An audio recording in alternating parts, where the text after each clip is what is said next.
सब गाया जा। चौथी cursive small letter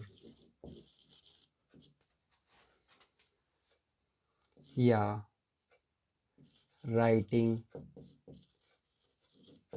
small letter भी कहते हैं। तो स्मॉल लेटर भी कहते हैं, इसे हम छोटे अक्षर भी कहते हैं। छोटे अक्षर भी कहते हैं। तो ये हमारी जो 4 लाइन की कॉपी होती है उसमें कौन सी कितने लाइन में लिखी जाएगी, तो उसके लिए सबसे प्रथम हम पहले लाइन ड्रा करेंगे। 4 लाइन की कॉपी क्रिएट करेंगे। So first line and then second line and third line and fourth line, and I give some space and again I drag line 1 and I draw second line and I draw third line and I draw 4 line. So I start writing a cursive small letter, जिसे हम चौथी प्रकार की ABCD भी कहते हैं। तो इसका पहला लेटर कैसे लिखा जाएगा? इसका पहला लेटर लाइन के बीचों बीच मिडिल की 2 1 2 3 4 लाइन की कॉपी में बीच के 2 लाइनों के बीच लिखा जाएगा इस तरह से A B C D E।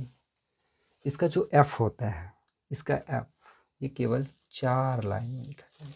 E F केवल निकला होता है लेटर्स है फोर्थ कर्सिव स्मॉल लेटर में, चौथे प्रकार के ABCD में F जो केवल 4 लाइन में लिखा जाएगा। बाकी सारे के सारे ऊपर की 3 लाइन में या नीचे की 3 लाइन में या बीच के 2 लाइन में लिखा जाएंगे। केवल F ही है जो चारों लाइन में लिखा जाएगा। ABCDEF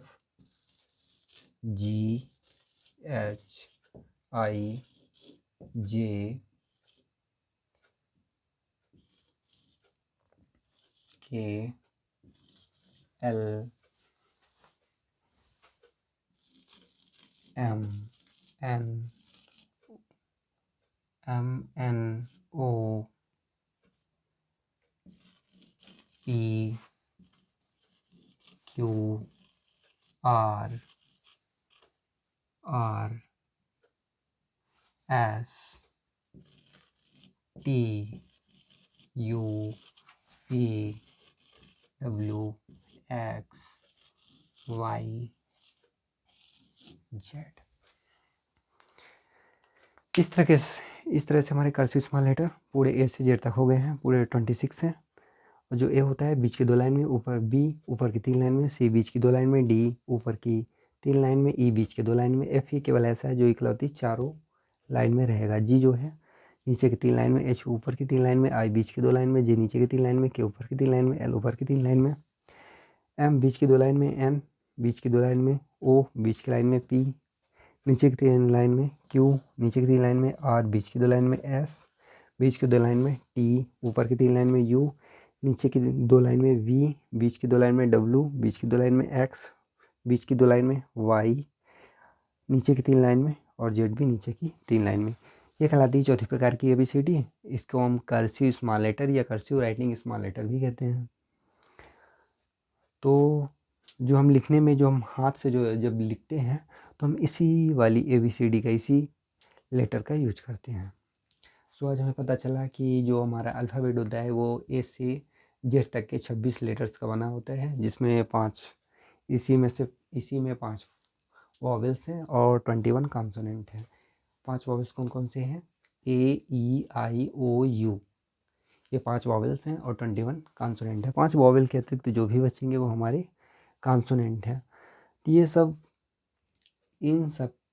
ये सारे जो लेटर्स होते हैं इनसे ही हमारी कोई भी बुक लिखी होती है, कोई भी वर्ड बनता है, वर्ड से सेंटेंस बनता है, सेंटेंस से पैराग्राफ बनता है, पैराग्राफ से कोई भी टॉपिक बनता है। तो जो कुछ भी हम लिखेंगे इंग्लिश में तो वो इन्हीं लेटर्स का यूज करके बनेंगे। तो अगर हमें इन चारों प्रकार की लेटर्स का ज्ञान होगा कि 4 टाइप्स के होते हैं, 4 टाइप्स को किस किस प्रकार के बनते हैं और कितने लाइन में लिखे जाते हैं, अगर ये हमको पता होगा, अगर हम इसका अभ्यास करेंगे तो डेफिनेटली आपको पता ही होगा। तो ये हमसे बन जाएंगे। तो हम आसानी से कोई भी इंग्लिश को बहुत ही, इंग्लिश जो होती है तो हमारी हिंदी से ज़्यादा सरल होती है, क्योंकि इंग्लिश में 52 लेटर्स होते हैं और इंग्लिश में हमारे 26 लेटर्स होते हैं, जिस कारण से इंग्लिश बहुत ही सरल है। इसमें केवल 5 वॉवेल्स हैं, हिंदी में तो कई सारे वॉवेल्स हैं और बहुत सारे कॉन्सोनेंट्स भी हैं, लेकिन इंग्लिश में केवल 21 कॉन्सोनेंट है। केवल 26 लेटर्स का अगर हमें नॉलेज अच्छी तरह से हो जाए तो समझिए कि इंग्लिश का ज्ञान हमें बहुत हद तक हो गया है। तो इन लेटर्स को कितने लाइन में यूज किया जाता है, अगर हम इतनी लाइन में अगर हम लिखेंगे तो डेफिनेटली जो हमारी इंग्लिश की राइटिंग है बहुत ही सुंदर आएगी और हमें बहुत अच्छे मार्क्स परीक्षा में मिलेंगे। और तो अब इंग्लिश का नेक्स्ट चैप्टर पढ़ेंगे अगली क्लास में। तब तक के लिए सी यू सून।